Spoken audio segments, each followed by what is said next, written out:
ในปัจจุบันข้าพเจ้าจะบอกทานเกี่ยวกับวิธีการลงทะเบียนใน1 เคมได้อย่างง่ายดายและไวจากอุปกรณ์ใดหนึ่งเพื่อให้ได้รับผลกำไรใหญ่โดยการพนันกีฬา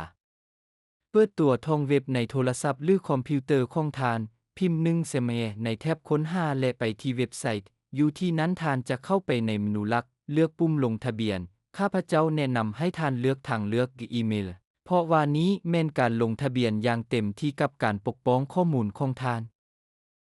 ในที่นี้ทานเลือกประเทศสกุลเงินภาคพื้นใส่ที่อยู่อีเมลของทานชื่อนามสกุลและเบอร์โทรศัพท์สำหรับการปกป้องสร้างรหัสผ่านที่เข้มแข็งและใส่รหัสโปรโมชั่น J25 ซึ่งให้ 200% ให้กับเงินฝากของทานและกดปุ่มลงทะเบียน